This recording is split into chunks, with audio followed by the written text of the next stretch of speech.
Hello everyone. चलिए start करते हैं आज के सेशन को। और आज हम कवर करने वाले हैं topic verification of statutory liquidity ratio. Statutory liquidity ratio होती क्या है? Statutory means prescribed by law और regulatory authority. Liquidity in relation to maintenance of liquidity in a bank. Ratio, that means establishing a relationship between two items. So statutory requirement के अंदर एक ratio जो bank की liquidity को manage करती है, that is statutory liquidity ratio, SLR। ये ratio कौन कौन सी फिनेंशियल आइटम्स को कंसीडर करके डिटरमिन की जाती है, पहले उसकी बात करते हैं। स्टैट्यूटरी लिक्विडिटी दैट मींस जो एक बैंक के net demand and time liability की पोजीशन है, उसका एक prescribed percentage every bank is required to maintain in the form of liquid assets. That means एक बैंक के लिक्विड असेट्स बैंक की डिमांड एंड टाइम लायबिलिटीज का एक प्रिस्क्राइब्ड प्रपोर्शन होना चाहिए, so as to maintain a liquidity in a bank. So what should be the percentage of that liquidity? RBI has the power to prescribe that percentage, and that percentage can be up to 40%. लेकिन यदि एक bank अपने liabilities का 40% तक liquid assets में maintain करके चलेगा तो इकोनॉमी में लिक्विडिटी का इनफ्लो कम हो जाएगा। तो depending upon the position of economy, circumstances and various other situation, RBI time to time इस परसेंटेज को प्रिस्क्राइब करता है, and currently this is fixed at 18%।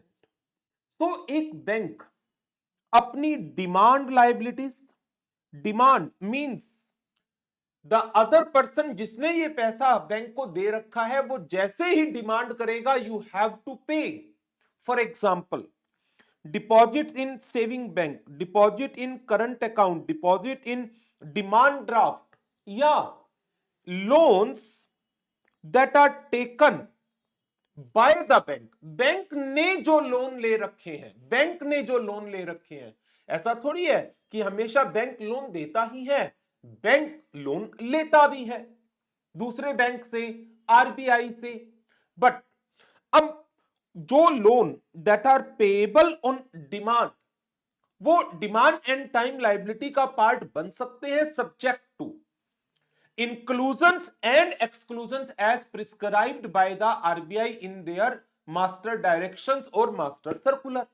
तो इसके लिए हमें चेक करना पड़ेगा डिमांड लायबिलिटीज के अंदर कौन से डिपॉजिट्स आएंगे, सेविंग डिपॉजिट आएंगे, करंट डिपॉजिट आएंगे, एंड अदर लायबिलिटीज कवर होंगी, लाइक बैंक ने लोन ले रखा है, demand draft etcetera. Time liabilities, जो लायबिलिटीज बैंक को एक पर्टिकुलर टाइम के बाद पे करनी है, फॉर एग्जांपल फिक्स डिपॉजिट्स या लोन्स जो बैंक ने ले रखे हैं which are payable after a period.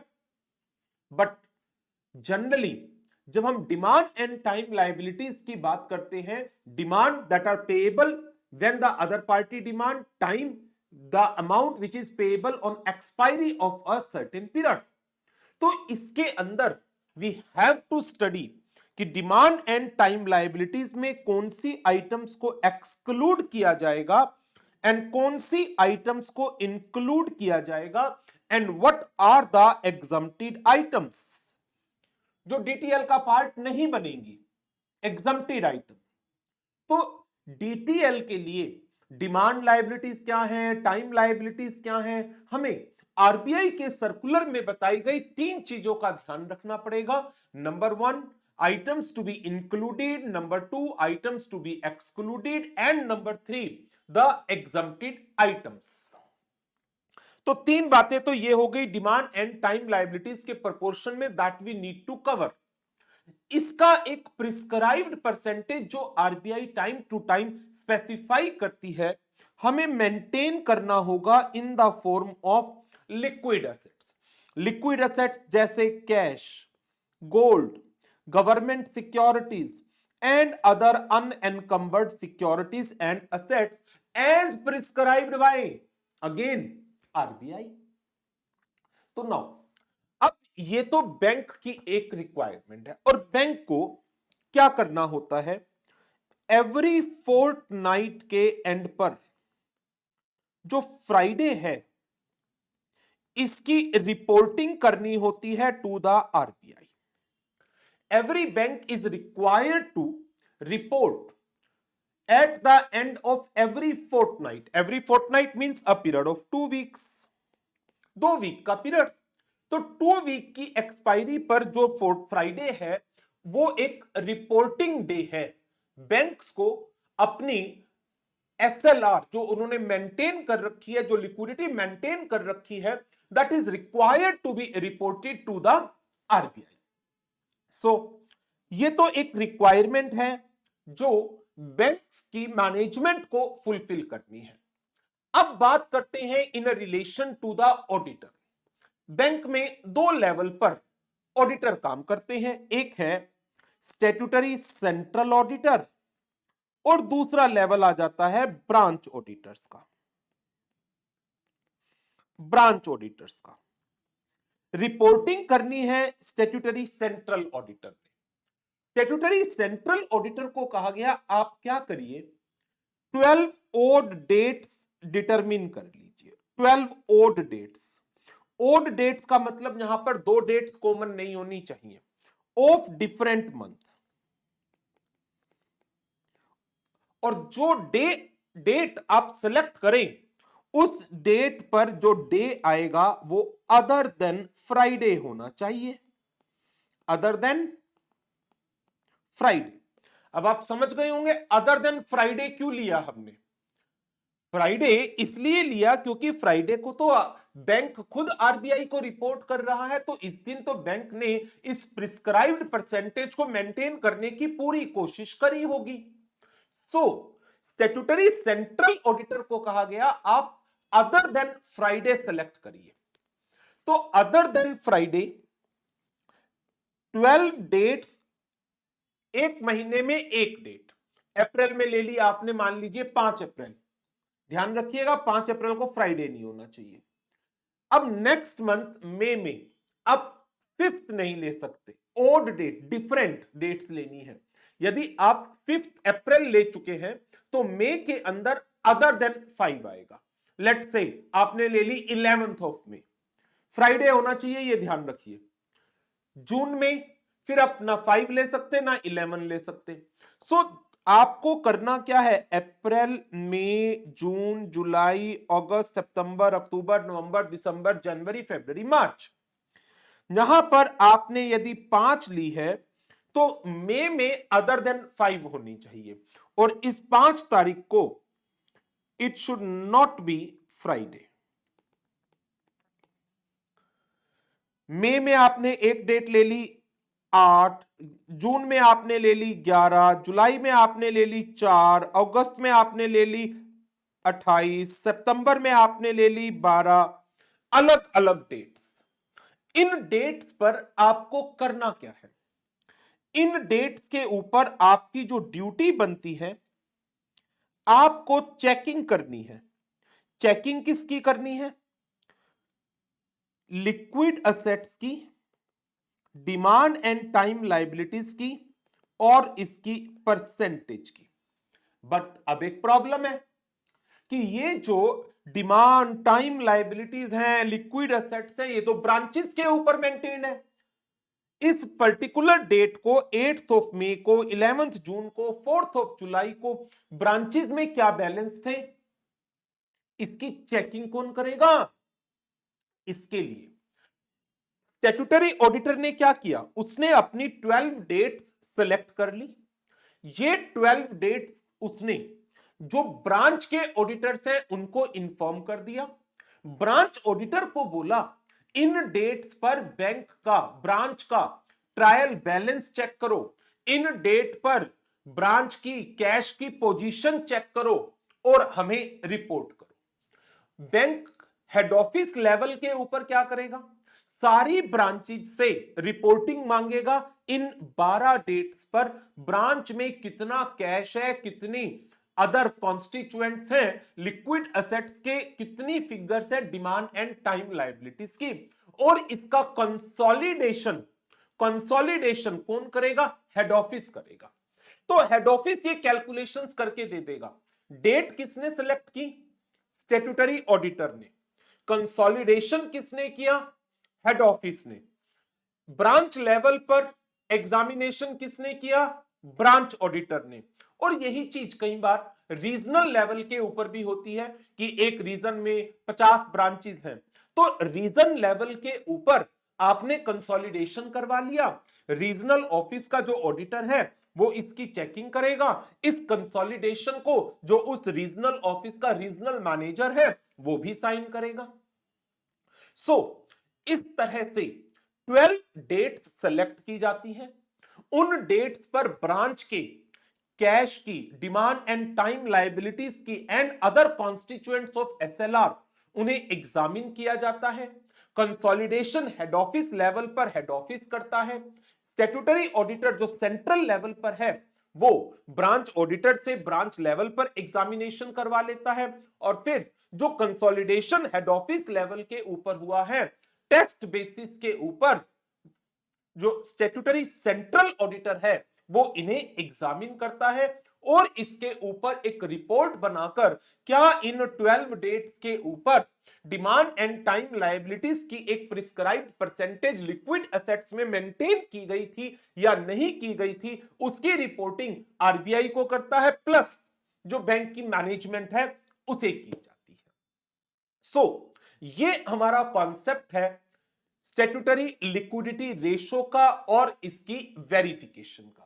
तो अब इसमें हमें करना क्या है, आरबीआई के सर्कुलर में किन आइटम्स को डिमांड एंड टाइम लायबिलिटीज में इंक्लूड करने के लिए कहा गया, कौन सी आइटम एक्सक्लूड की गई है, कौन सी आइटम एग्जम्प्टेड है जो डिमांड एंड टाइम लायबिलिटीज के अंदर एग्जम्प्ट की गई है due to certain specific nature of that item.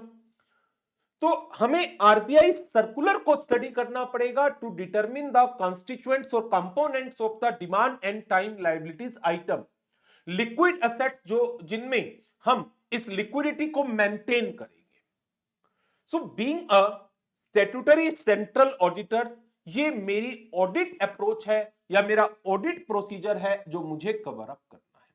तो एक तो हो गया मेरा प्रैक्टिकल पार्ट सारा, जहां पर मुझे इन सारी चीजों को एग्जामिन करना है and thereafter performing the prescribed procedure I need to issue a report. दूसरा थ्योरेटिकल पार्ट बनता है, what are the items to be included, what are the items to be excluded, what are the exempted items। इनके ऊपर ICAI चाहे तो practical question भी बना सकता है कि उसने 4-5 कंपोनेंट लिए और उन कंपोनेंट के बेसिस पर कहा आप एसएलआर बताइए, क्या whether the bank is maintaining the SLR और नॉट।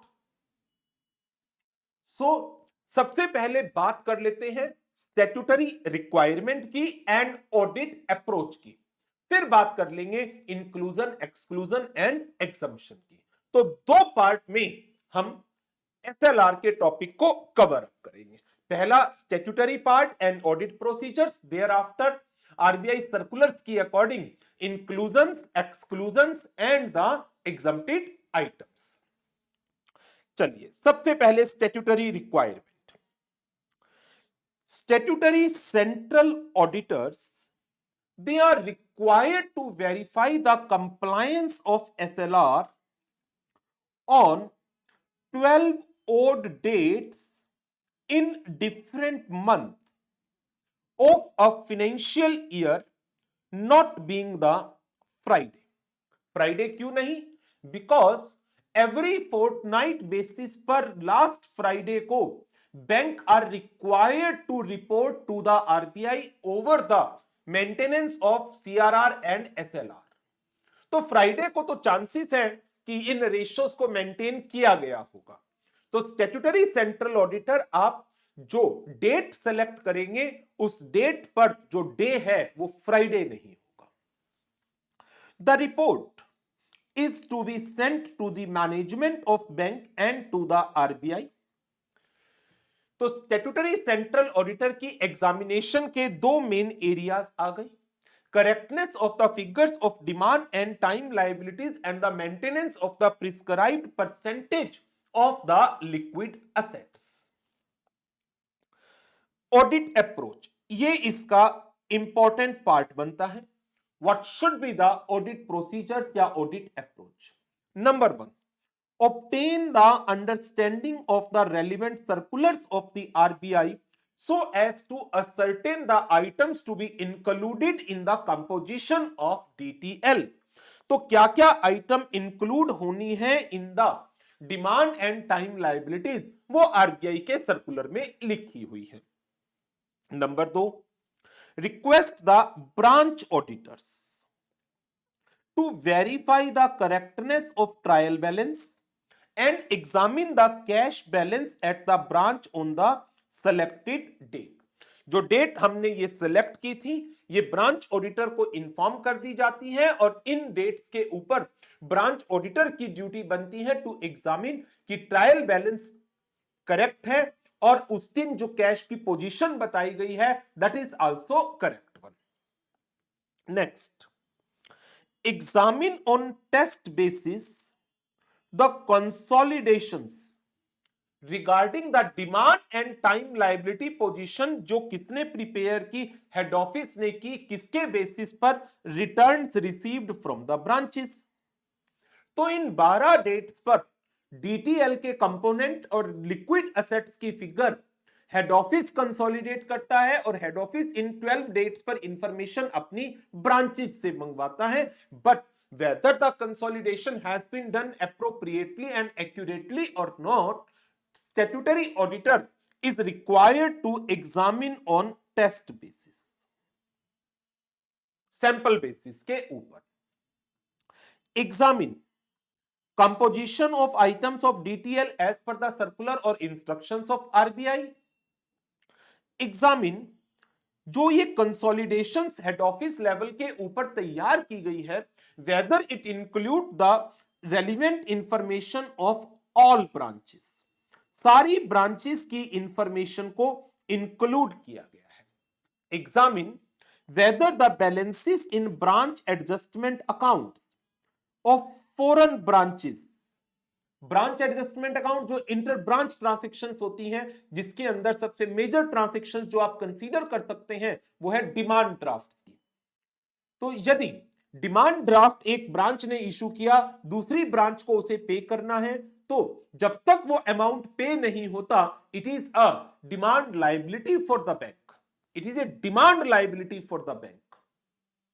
तो ये डीटीएल का एक सिग्निफिकेंट प्रोपोर्शन बनता है branch adjustment account, inter branch accounts. तो आप इंश्योर करिए जो ब्रांच एडजस्टमेंट अकाउंट के बैलेंसेस हैं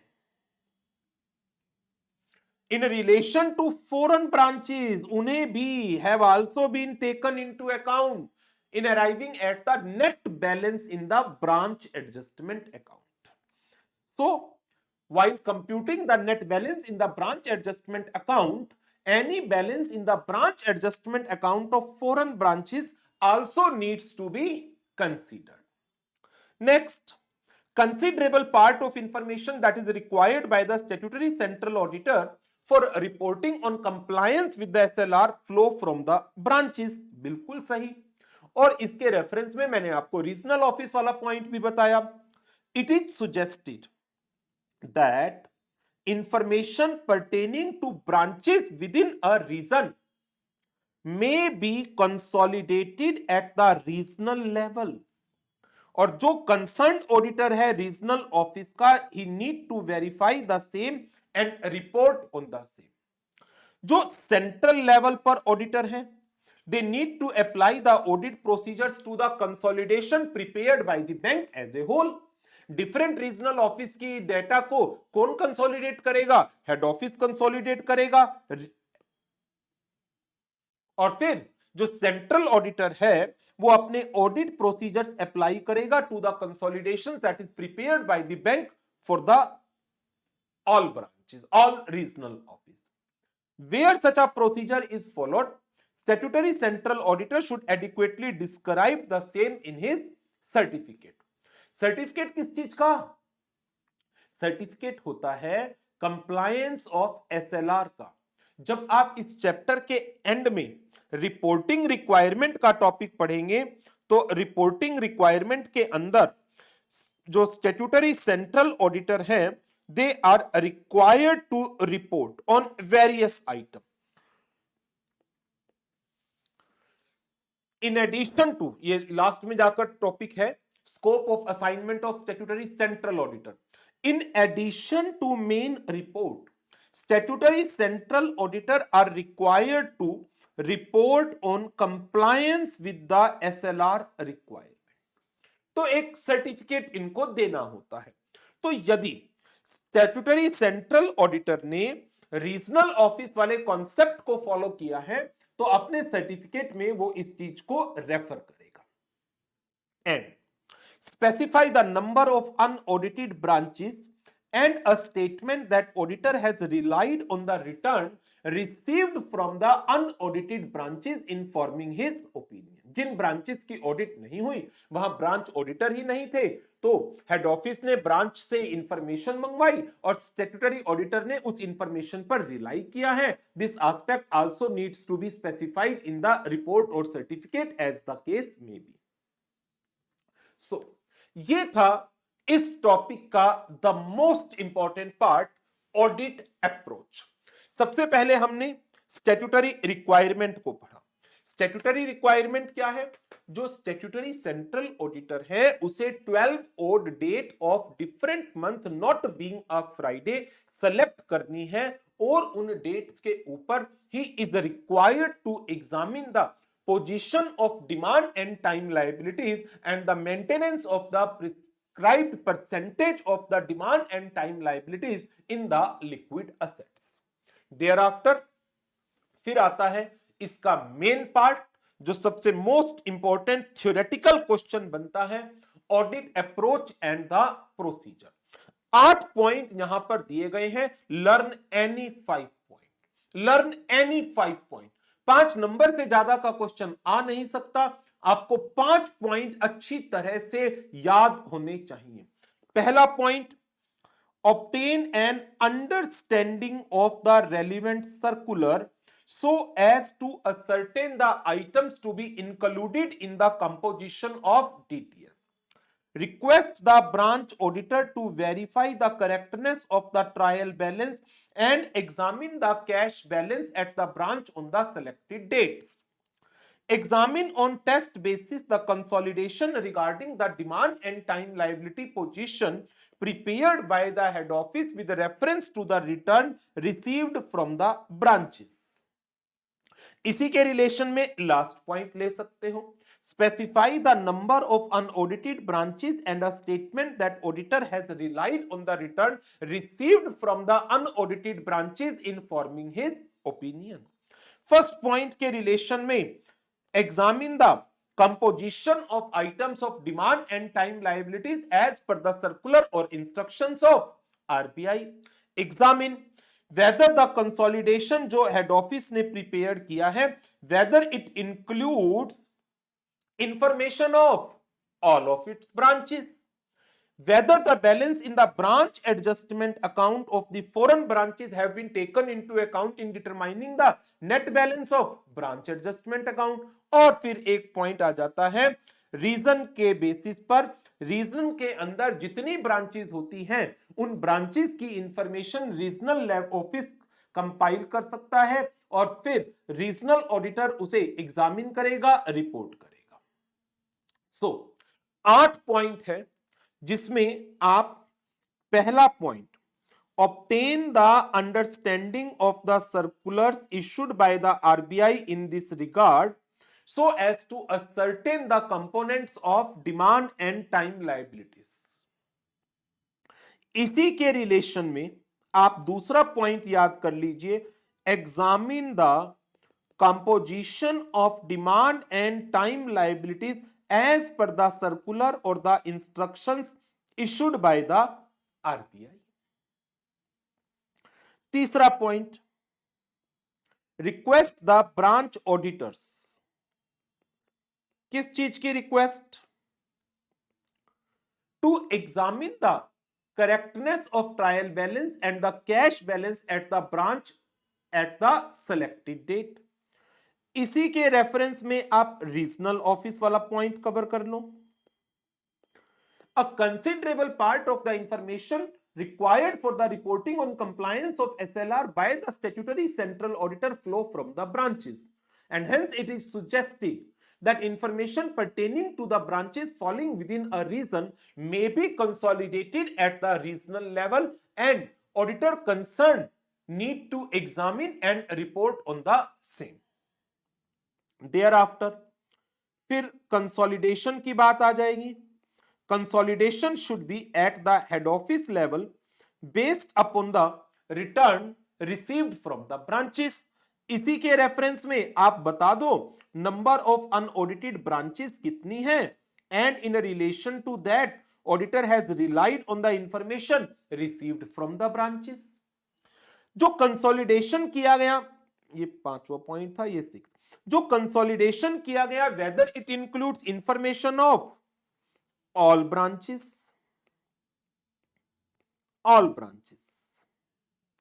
और लास्ट पॉइंट आ जाएगा आपका किसका? ब्रांच एडजस्टमेंट अकाउंट का। Whether balance in the branch adjustment account of the foreign branches has been taken into account in determining the net balance of the branch adjustment account. तो ये हमारे 8 points हैं learn any 5। और एक चीज ध्यान रखिए, अभी हमने एक मॉक टेस्ट सीरीज कंडक्ट की है और उसके अंदर जो मैं आंसर शीट्स देख रहा हूं बच्चों की, कॉन्सेप्ट आपके बहुत अच्छे हैं। नो डाउट कि आपके कॉन्सेप्ट में कोई प्रॉब्लम है, आपको पॉइंट्स पता है, बट प्रॉब्लम कहां आ रही है? आप उन कॉन्सेप्ट को एग्जैक्ट लैंग्वेज में फ्रेम नहीं कर पा रहे। यू आर नॉट,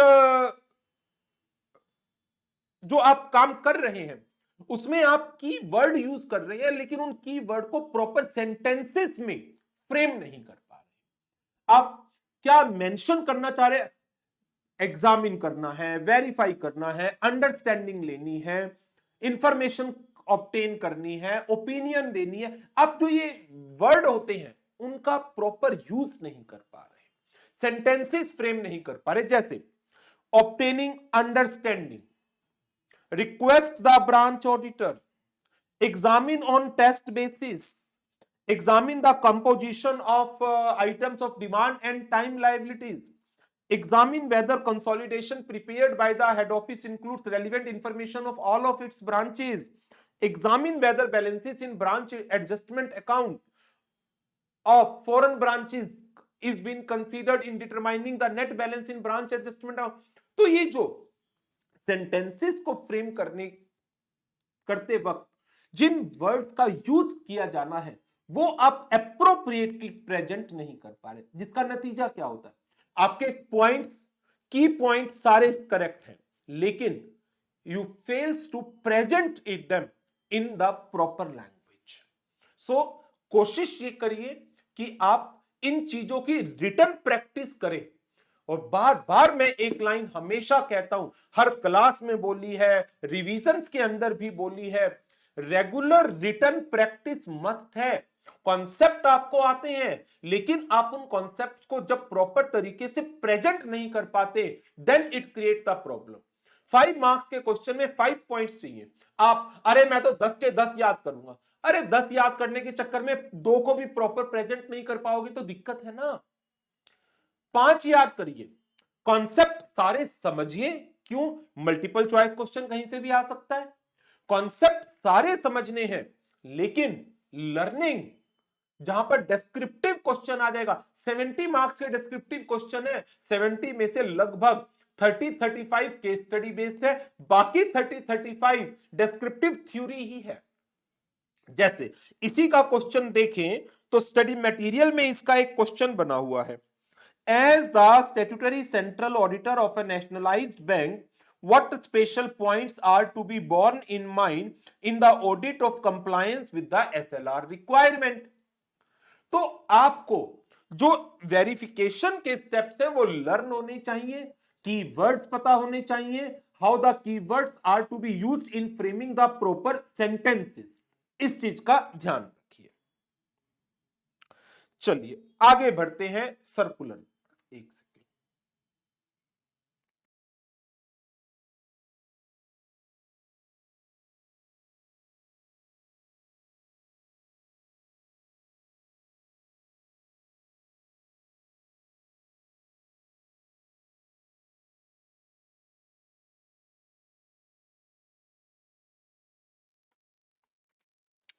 चलिए अब हमें फोकस करना है तीन कीवर्ड्स, तीन पॉइंट्स पर। क्या क्या?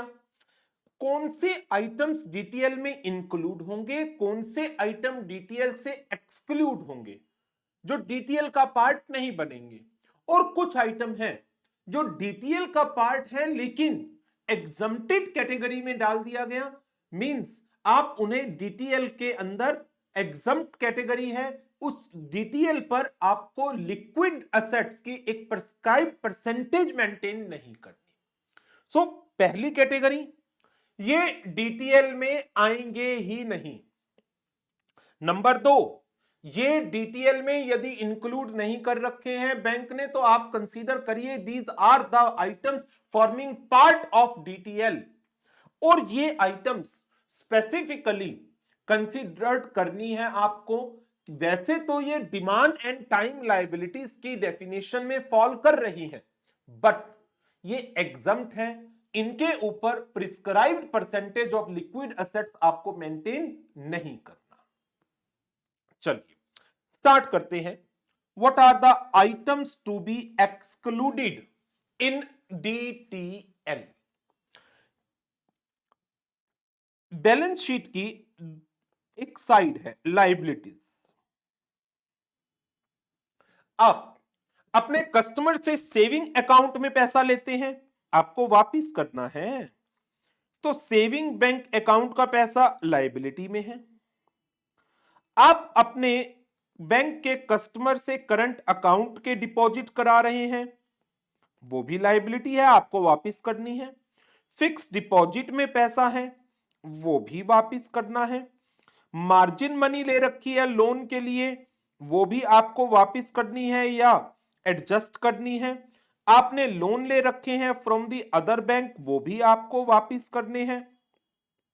आपने डिमांड डिपॉजिट्स के अगेंस्ट मनी एक्सेप्ट कर रखी है लेकिन डिमांड डिपॉजिट अभी क्लियर नहीं कराए गए, डीडी पेएबल, वो भी आपकी एक लायबिलिटी बनती है। आपने बिल्स डिस्काउंट कराए कहीं से, एक तो है कस्टमर आपसे बिल डिस्काउंट करा रहा है, अरे आपने कस्टमर बनकर किसी दूसरे बैंक से बिल डिस्काउंट कराए तो ये भी आपकी एक लायबिलिटी बनती है यदि वो ओनर नहीं हुआ तो बिल। इसके अलावा paid up capital, reserves, P&L का क्रेडिट बैलेंस, ये सब लायबिलिटी साइड पर आती है। लेकिन मुझे तो क्या लेना है? Demand and time liabilities.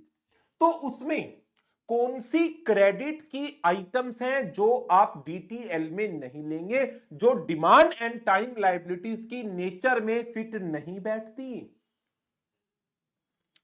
Paid up capital क्या वापिस करनी है? Only at the time of the winding up of the bank.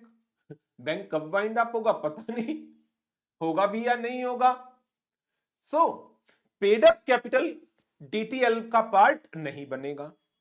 Balances in the reserve, credit balance in the P&L account, जो आपने लोन लिए हैं आरबीआई से या आपने कोई रीफाइनेंस किया है एक्सिम बैंक के लोन का, नेशनल हाउसिंग बैंक्स के लोन्स का, national bank for agriculture and rural development का, या SIDBI small industries development bank of India, इनके लोन्स का रीफाइनेंस किया है, आप पैसा देंगे। रीफाइनेंस करेंगे आप Exim bank, national housing bank, national bank for agriculture rural development, SIDBI के लोन्स का। तो ये पैसा देना है आपको, इक्विटी देनी है, रिजर्व्स आपके नहीं है, शेयर होल्डर्स के हैं, पीएनएल का क्रेडिट बैलेंस आपका नहीं है, आपके शेयर होल्डर का है, लोन जो आपने आरबीआई से लिया वो आपको वापस देना है, या फिर आपने एक्सपोर्ट इंपोर्ट बैंक से, नेशनल हाउसिंग बैंक से, national bank for agricultural and rural development या सिडबी से रिफाइनेंसिस लिए हैं, रिफाइनेंस एक्सेप्ट करे हैं, तो ये आपके डीटीएल का पार्ट नहीं होगा। बिल्स जो आपने डिस्काउंट कराए हैं from the eligible financial institutions as approved by RBI, income tax की लायबिलिटी वो आपकी डिमांड एंड टाइम लायबिलिटी का पार्ट नहीं बनेगी। Any amount received from DICGC, deposit insurance credit guarantee corporation, towards any claim held by the banks जो अभी adjust नहीं हुए, pending adjustment thereof, DICGC से, ईसीजीसी से या इंश्योरेंस कंपनी से या कोर्ट रिसीवर से आपने कोई भी अमाउंट लिया है जिसकी एडजस्टमेंट होनी है, कहां पर आपका कोई क्लेम था, पेंडिंग है कोर्ट की जजमेंट, बट इंश्योरेंस कंपनी ने फॉर द टाइमिंग आपको क्लेम का एक अमाउंट दिया है towards ad hoc settlement, temporary settlement. DICGC जो डिपॉजिट्स की गारंटी देती है, ठीक, जैसे सेविंग अकाउंट में या डिपॉजिट्स अकाउंट में कुछ बैंक 1 लाख, कुछ बैंक में 5 लाख की गारंटी है कि यदि बैंक डूब जाता है then DICGC will pay an amount of so much to the depositors. तो डीआईसीजीसी या ईसीजीसी या इंश्योरेंस कंपनी या कोर्ट का रिसीवर, इनसे कोई अमाउंट रिसीव्ड हुआ है towards any temporary settlement, towards any claim जो अभी फाइनलाइज नहीं हुए हैं, हो सकता है वो वापिस करने पड़ जाएं, और जब तक फाइनल डिसीजन नहीं आएगा तब तक वो लाइबिलिटीज के अंदर पड़ा है, पैसा आया है बट हो सकता है वो पे करना पड़े, तो पे करना पड़े, but it is not a part of demand and time liabilities towards bank customers. तो ये एक स्पेशल केसेस है, डीआईसीजीसी के क्लेम, ईसीजीसी के क्लेम, इंश्योरेंस कंपनीज के क्लेम या any amount received from the court receiver. Then any unrealised gains, unrealised जो realise नहीं हुआ अभी तक, किन पर, डेरिवेटिव ट्रांजैक्शंस पर, फ्रॉम द ट्रेडिंग पोर्टफोलियो, और जब रियलाइज हो जाएगा तो ये क्रेडिट बैलेंस इन पीएनएल में चला जाएगा।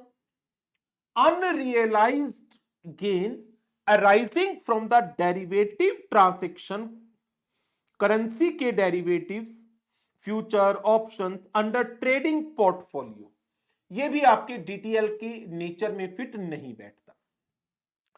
एनी इनकम जो आपने एडवांस में रिसीव करी है कस्टमर से, जैसे एनुअल चार्जेस ले लिए, फरवरी के मंथ में आपने एक महीने के 10,000, एक साल के 12,000 रुपए ले लिए कस्टमर से, 2,000 तो इस फाइनेंशियल ईयर के हैं, 10,000 अगले फाइनेंशियल ईयर के हैं, 12,000 एक साल रुपए की एनुअल फीस थी, एक साल की एनुअल फीस, तो उस एनुअल फीस में फरवरी मार्च इस फाइनेंशियल ईयर में फॉल कर रहा है, April to January next financial year में फॉल कर रहा है, that is an income received in advance.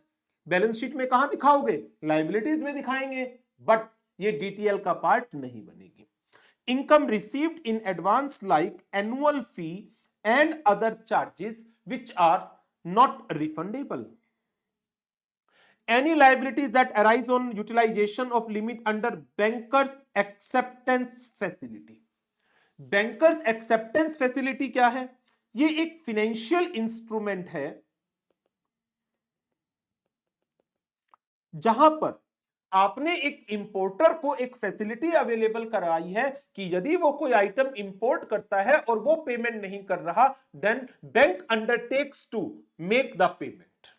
तो आपने अपने किसी बैंक के कस्टमर को एक बैंकर एक्सेप्टेंस फैसिलिटी के अंडर एक लिमिट अवेलेबल करा दी, 5 करोड़ तक की आपकी लिमिट है।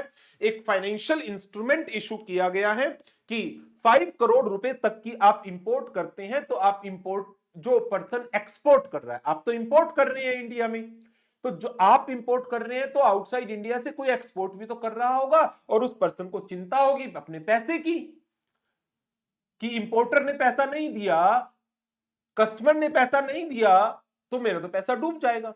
वो बैंक की जो बैंकर एक्सेप्टेंस फैसिलिटी इंस्ट्रूमेंट है उस पर रिलाई कर लेता है, और उस पर रिलाई कर लिया, उसने गुड्स सप्लाई कर दिए, इंडिया में इंपोर्टर के पास गुड्स आ गए। इंपोर्टर कौन है? बैंक का कस्टमर है। इंपोर्टर ने पेमेंट नहीं की तो बैंक को पेमेंट करनी पड़ेगी, तो bank is under a liability. So any liability that arise on utilization of limit, customer ने लिमिट यूज कर ली, 5 करोड़ की लिमिट थी, उसने कहा 2 करोड़ दे दो, मैं दे दूंगा तुम्हें बाद में, तो ये एक फाइनेंस अरेंज कराया गया। तो any liability that arise on utilization of limit under bankers acceptance facility, any recovery from the borrowers जिनको बेट या डाउटफुल की कैटेगरी में डाल दिया गया था, तो now it is a recovery, it is a credit balance. Cash आएगा तो क्या लिखोगे? Bank cash account debit to recovery from bad debt, again it has a credit balance. तो क्रेडिट बैलेंस का मतलब हमेशा यही थोड़ी है कि ये लायबिलिटी है, that is a income, it is a income, it is not a liability. Any amount received in Indian currency against the import bill, importer ने goods import करे इंडिया में, he is required to make the payment in foreign currency outside India। तो foreign currency कहां से लेगा? Bank से खरीदेगा, bank को क्या देगा? इंडियन रुपी में पैसा देगा। उसने इंडियन रुपी में बैंक के पास पैसा जमा करा दिया, लेकिन क्योंकि अभी फाइनल रेट सेटल नहीं हुआ था किस रेट के ऊपर ये कन्वर्जन होनी है, तो जो पैसा आया है वो अभी बैंक के पास रखा है, but bank is under a liability to convert it into the foreign currency and make payment outside India on behalf of the importer. तो क्या ये लायबिलिटी डीटीएल का पार्ट होगी? नहीं। Any amount that is received in Indian currency against the import bills held in sundry deposits pending the receipt of final rates. Any unadjusted deposit or balance lying in the link branches for the agency business, जैसे आपने company law के अंदर पढ़ा होगा that within 5 days of the declaration of the dividend amount is required to be deposited in a scheduled bank, और उसी bank account से dividend की पेमेंट होगी। तो यदि बैंक इस एजेंसी बिजनेस को कर रहा है, कंपनी के बिहाफ पर डिविडेंड पे कर रहा है, क्यों? कंपनी ने डिविडेंड का पैसा बैंक अकाउंट में जमा करा दिया था। इसी तरह से जब भी कोई आईपीओ एफपीओ इशू किया जाता है तो उसका पैसा एप्लीकेशन मनी बैंक अकाउंट में डिपॉजिट होती है, एंड जो पैसा आया है वो बैंक को देना है, लेकिन आप बैंक से पैसा कब विड्रॉ कर सकते हैं? Only after compliance of certain condition as prescribed in the law.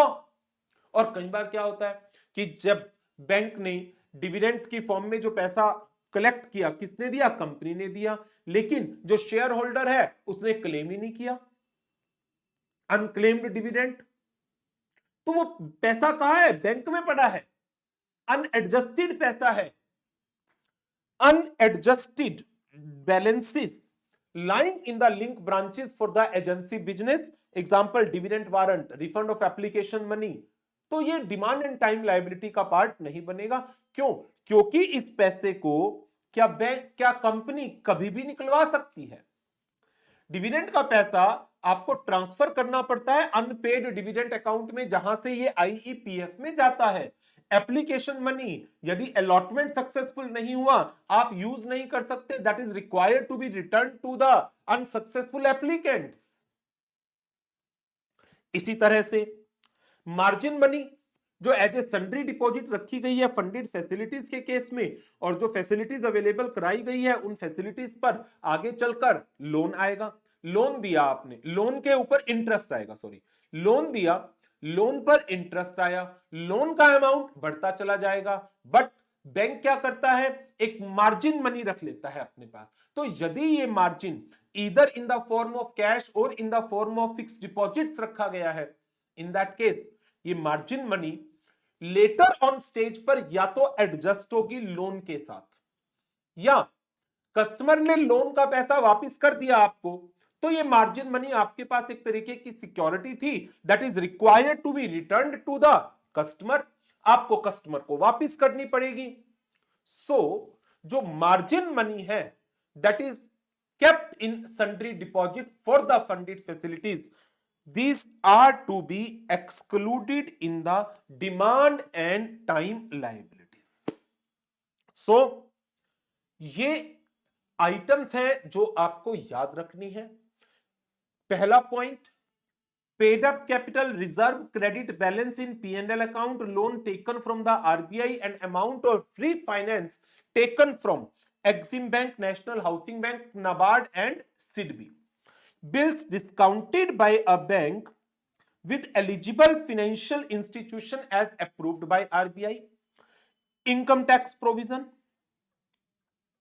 फिर DICGC, ECGC, insurance company, court receiver, then unrealized gain from derivative transactions, liabilities on account of utilization of limit under BAF, recoveries from the borrower in respect of debt considered bad and doubtful, amount received in Indian currency against the import bill held in sundry deposits pending receipt of final rates, unadjusted deposits of the balances lying in the link branches for the agency business, and margin held and kept in sundry deposit for the funded facilities. इसके ऊपर descriptive theoretical question chances कम है। Multiple choice question में, MCQs के अंदर या MCQ case study में इसके काफी चांसेस बनते हैं। इस तरह के क्वेश्चन आईसीएआई ने जो रिसेंट एग्जाम्स हुए थे नवंबर 24, उसके बाद जो आरटीपीज एमटीपीज भी साथ साथ रिलीज की, उनके अंदर इस तरह के मल्टीपल चॉइस क्वेश्चन न्यूमेरिकल की फॉर्म में बनाए भी गए हैं। वो बात अलग है, बनाते वक्त कुछ गलतियां भी हो गई उस डेटा में। तो वैसे डिस्क्रिप्टिव थ्योरेटिकल के चांस कम है, मल्टीपल चॉइस क्वेश्चन के चांसेस ज्यादा बनते हैं। कौन सी आइटम इंक्लूड है, कौन सी एक्सक्लूड है, compute the DTL, compute DTL.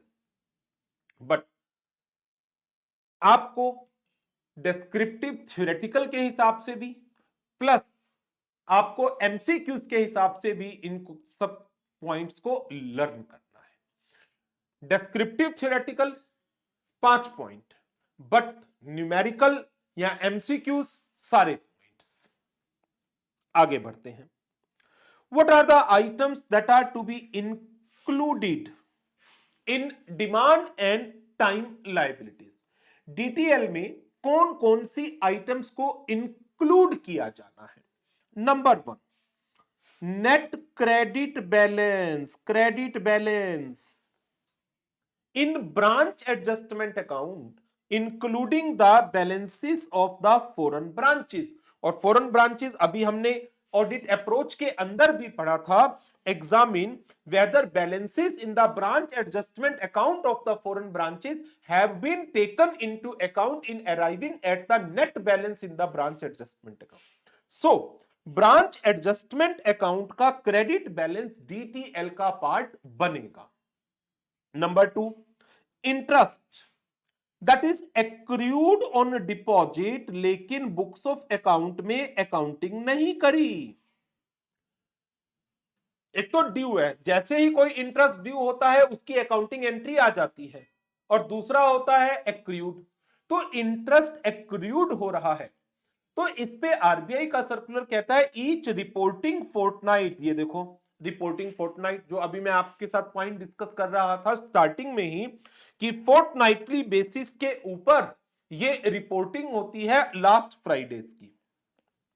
तो वही पॉइंट उसके रेफरेंस में यहां लिंक हो रहा है कि आपको ईच रिपोर्टिंग फोर्टनाइट के ऊपर इंटरेस्ट एक्रूड ऑन डिपॉजिट्स को कैलकुलेट करना है।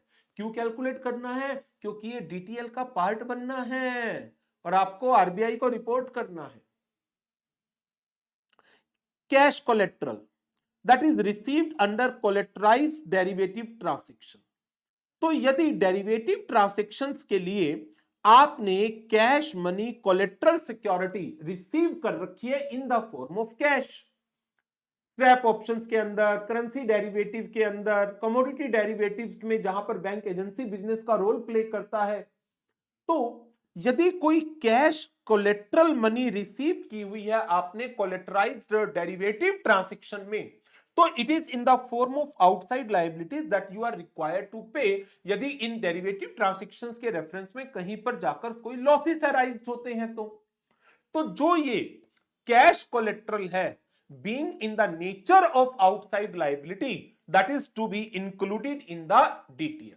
तो पहला हुआ credit balance in branch adjustment account, दूसरा हुआ interest accrued on deposits reported on every fortnight reporting, तीसरा हुआ cash collaterals, fourth borrowings from the abroad, बाहर से बोरोविंग कर रखी है, बैंक की बोरोविंग है, आपने आरबीआई से लोन ले रखा है तो उसको एक्सक्लूड कर दो, आरबीआई तो हमारा है, लेकिन बाहर से किसी आउटसाइड इंडिया इंस्टीट्यूशन से बैंक ने मनी बोरो कर रखी है, then it is to be included in the demand and time liabilities.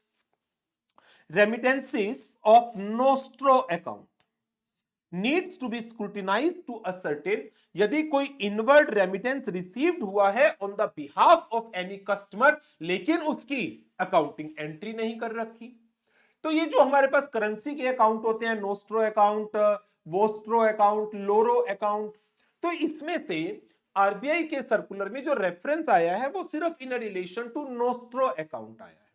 तो आप नोस्ट्रो अकाउंट को एग्जामिन करें, क्या आपके पास नोस्ट्रो अकाउंट के लिए कोई इनवर्ड रेमिटेंस रिसीव्ड हुआ है on behalf of the customers लेकिन आपकी बुक्स में अकाउंटिंग एंट्री नहीं हुई।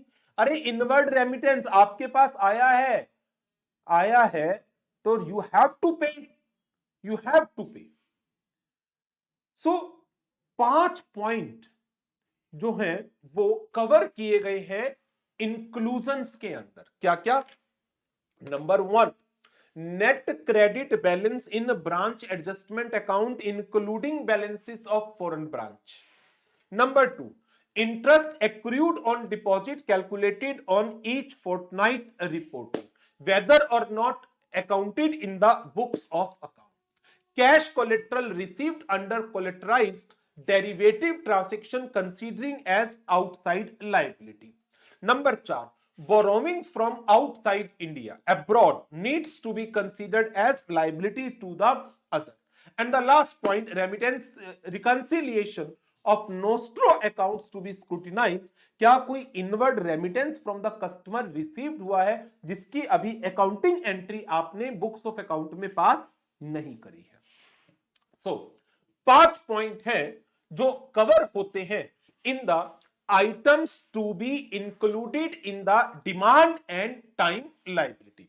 तो पहले हमने पढ़ा कि डीटीएल में किन किन चीजों को एक्सक्लूड किया जाएगा, फिर हमने डिस्कस किया डीटीएल में किन किन चीजों को इंक्लूड किया जाएगा। अब है एग्जम्प्टेड कैटेगरी। एक बार क्विकली इन पॉइंट्स को भी रीड कर लेते हैं, एज सच इंपॉर्टेंट नहीं है बट स्टिल क्योंकि स्टडी मटेरियल के अंदर कवर अप किया गया है तो क्वेश्चन फ्रेम हो सकता है। Exempted category, while examining the computation of the demand and time liabilities, specifically examine the details of exempted categories. क्या क्या? Minimum eligible credit and long term bonds, जो आपने उधार ले रखा है या आपने बॉन्ड्स इशू कर रखे हैं जिसके अगेंस्ट पैसा देना है, लेकिन ये आपका क्रेडिट या लॉन्ग टर्म बॉन्ड्स की जो लायबिलिटी है, इससे जो पैसा आया है आपके पास वो आप यूज कर रहे हैं to provide infrastructure loan and affordable housing as per the RBI circular. तो आपने क्या किया? लोन्स लिए, बॉन्ड्स इशू करे, इससे क्या आया? आपका बैंक बैलेंस बढ़ गया, आपने इस बैंक बैलेंस के अगेंस्ट बैंक बैलेंस को कम किया और क्या दे दिया, इंफ्रास्ट्रक्चर लोन दे दिए। तो आपने बॉन्ड्स इशू करके जो पैसा रेज किया उस पैसे से इंफ्रास्ट्रक्चर लोन दिए या फिर आपने अफोर्डेबल हाउसिंग के लिए फंड्स प्रोवाइड करे।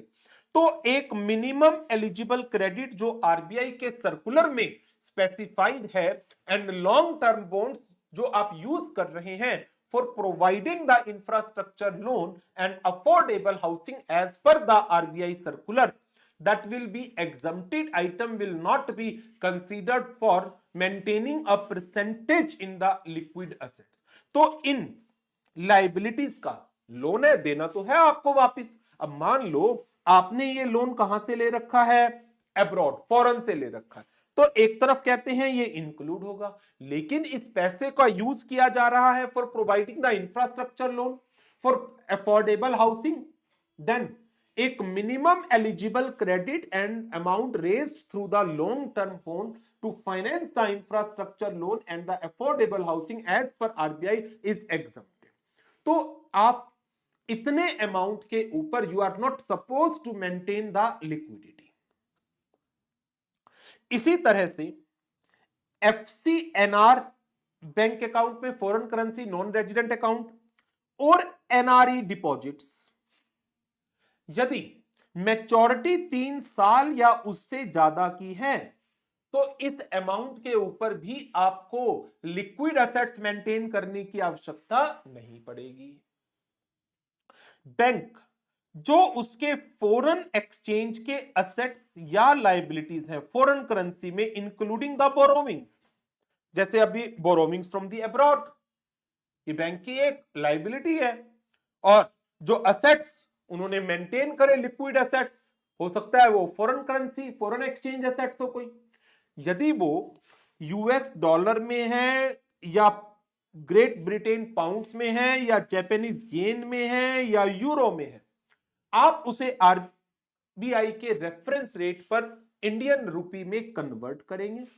4 currency, dollar, pounds and yen and euro, RBI का रेफरेंस रेट यूज किया जाएगा to convert them into Indian rupee, और बाकी करेंसीज के लिए आप इन्हें न्यूयॉर्क रेट के ऊपर यूएस डॉलर में कन्वर्ट करेंगे।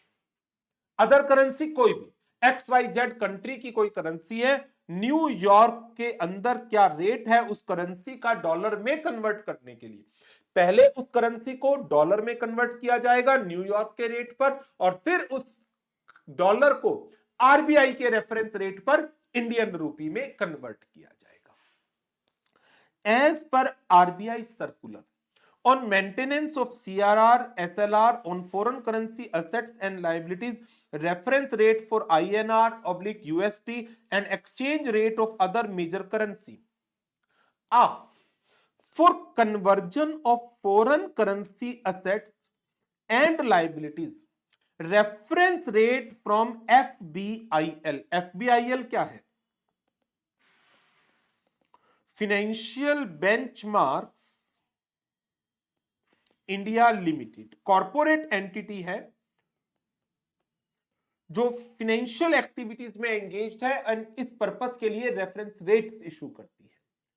तो आरबीआई का circular on maintenance of CRR और SLR on foreign currency assets, तो जो फॉरेन करेंसी एसेट्स लायबिलिटीज हैं उनकी जो कन्वर्जन होनी है वो होगी रेफरेंस रेट फ्रॉम एफबीआईएल, बट यदि एफबीआईएल का रेफरेंस रेट अवेलेबल नहीं है देन उसे यूएस डॉलर में कन्वर्ट करिए using the New York closing rates, और यूएस डॉलर से फिर इंडियन रुपी में आएगा। तो ये कुछ पॉइंट हैं एग्जम्प्टेड आइटम। पहला पॉइंट क्या कहता है, eligible credit and long term loan का एक मिनिमम अमाउंट जो यूज किया जा रहा है for providing the infrastructure loan and affordable housing as per the RBI circular is being exempted. जब मैं वर्ड यूज कर रहा हूं बीइंग एग्जम्प्टेड तो इसका क्या मतलब है, ये डीटीएल का पार्ट तो है बट इतने डीटीएल के ऊपर आपको एक prescribed percentage in liquid assets maintain करने की रिक्वायरमेंट नहीं है। तो इस रेफरेंस में इसे हम एग्जम्प्टेड कैटेगरी कहते हैं। नंबर 2, जो एलिजिबल अमाउंट है एफसीएनआर का, जो फॉरेन करेंसी के अंदर नॉन रेजिडेंट्स के अकाउंट है, या NRE non resident external account that are been maintained in the Indian currency of maturity 3 years और मोर, उनके ऊपर भी आपको लिक्विड एसेट्स को मेंटेन करने की रिक्वायरमेंट नहीं आएगी। और जो फॉरेन एक्सचेंज एसेट्स और लायबिलिटीज हैं इन यूएस डॉलर या फिर ग्रेट ब्रिटेन पाउंड या जापानीज येन या euro, they will be converted to Indian rupee using the RBI reference rate. For other currencies आप न्यूयॉर्क रेट यूज करेंगे to convert them in first into US dollar, thereafter US dollar to Indian rupee using RBI reference rate. और RBI का circular on maintenance of CRR SLR on foreign currency assets और liabilities, reference rate for INR or USD and exchange rate for other major currency. Conversion of foreign currency assets exchange rate from FBIL should be taken, but if it is that not available, then New York का closing rate to convert into US dollar will be used. As such important नहीं लगता। सबसे main क्या है देखो, statutory requirement और audit procedure, audit approach, ये वाला पार्ट इसका मोस्ट इंपॉर्टेंट है। Thereafter MCQs, case study, practical question frame किया जा सकता है, items to be included and items to be excluded, और इसमें चांसेस कम है but still there are chances, chances कम है बट स्टिल एग्जामिनर का, पेपर सेटर का कुछ पता नहीं चलता, हाई फाई पेपर सेटर है, बहुत ज्यादा टेक्निकल चलता है, तो वो एग्जम्प्टेड आइटम्स को भी बीच में डाल देगा। बट जनरली ऐसा होता नहीं है, क्योंकि ऐसा करने के चक्कर में आपको कॉन्सेप्ट की डिटेल्ड नॉलेज होनी चाहिए, क्योंकि आपने पेपर में दे दिया तो वो पब्लिक डोमेन में जाता है पेपर, और आपका एमसीक्यू गलत फ्रेम हो गया, आपका डेटा गलत फ्रेम हो गया, आंसर गलत निकल गया, तो लेटर ऑन आईसीएआई के लिए ये एक चैलेंज बन जाता है। इसी तरह का एक क्वेश्चन सीआरआर के ऊपर, सीआरएआर के ऊपर नवंबर 24 के एग्जाम में भी आ गया था।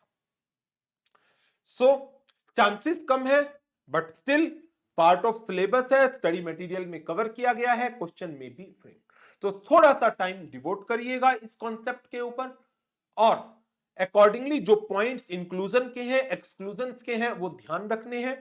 Theoretically statutory requirement and audit procedure मुझे इंपॉर्टेंट लगता है, राइट?